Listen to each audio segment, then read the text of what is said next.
Nakabalik na sa win-win situation itong Lakers after natalunin itong Phoenix Sun na mismong hindi nakalagpas sa pangtatrash talk ni Luka itong si KD at nabuhay na naman yung rivalry nila nitong si Luka at Devin Booker nung 2022 series game kasi eto yung dalawang rivalry na nabuo nun. Nakabalik na ngayon ang Lakers sa magandang lineup mula sa pagbabalik nitong si Hayes, Finney-Smith, Luka. Nakita naman mismo na dahilan kung bakit naputol na nga raw ng mga to yung 4 lose streak nila na nangyari. Even na wala pa itong si Lolo Bron, natawid ng mga to yung laban kontra dito sa Suns na nagkaroon nga raw talaga ng massive comeback ang Lakers pagdating sa mga key players. Hindi lang natin sure mga pare ko itong Suns naman kasi wala naman sa pagiging contender ng Western, kaya nakikita ng malaki talaga ang advantage nitong Lakers lalo't nasa kanila yung home court advantage. Kaya nasa adjustment pa rin nga raw itong Lakers para sa mga susunod pa nilang schedule.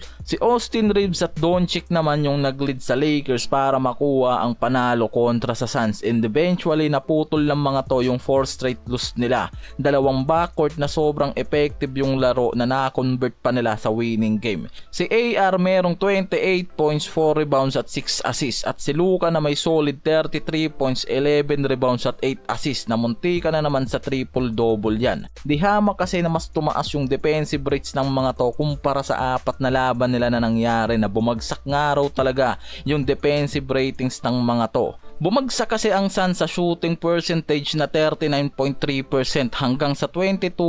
mula sa 3-point range ng mga to na nagdala sa kanila ng pagkatalo dito sa Lakers, na mismong nakikitang rason kung paano nga napigilan ng Lakers ang Suns dahil sa mataas na defensive ng mga to mula dito kila DFS at Vanderbilt sa ilalim. Yan yung mga napansin ng analyst na mas gumanda nga yung depensa ng Lakers sa laban na yan bago nila maputol yung losing streak na to. Nagbigay naman ng strong message itong mismong si Coach JJ Redick sa pagkaka-upset nito sa apat na magkakasunod na talo na yan na nangyari sa Lakers. Napuna kasi nito yung kawalan ng komunikasyon ng mga to sa apat na games na yan, na meaning nagkalabo-labo nga raw yung mga to na dahilan ng pagbagsak nila mismo sa Western. Pinanindigan din kasi nitong si Coach JJ yung sinabi nitong malaking adjustment para sa kanilang lineup, lalo na sa mga injured player nila na mismong mga core yung nakapaloob dyan. Yan kasi talaga yung nakitang problema dito sa Lakers, na kailangan nga raw ng mga to na magkaroon ng magandang transitioning mula sa apat na pagkatalo nila na nangyari,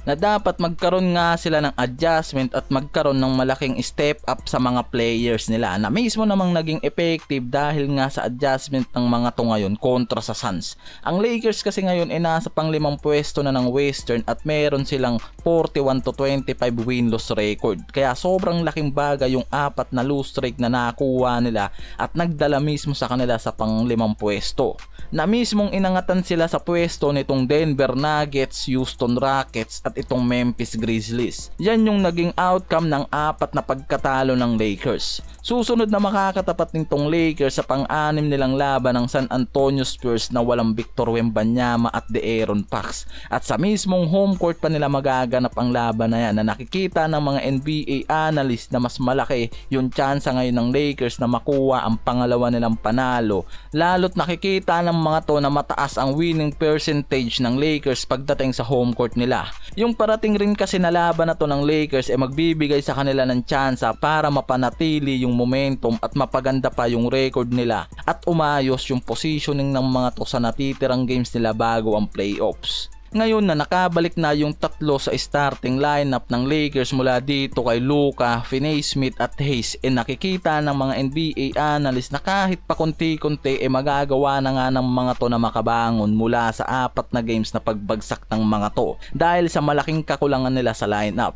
na naging dahilan naman para mag-step up sila Austin Reeves at Luka habang wala itong si LBJ, na even meron silang naging struggle sa roster nagkaroon naman yung mga to ng malaking adjustment para mabigyan ng tsansa yung mga backcourt player nila na mag-step up sa game. At kita naman natin ngayon yan dahil sa maganda yung naging pagbabalik ng mga role player ng Lakers, and eventually nagkaroon ng malaking improvement ang Lakers para sa dalawang backcourt player nilang si Reeves at Luka.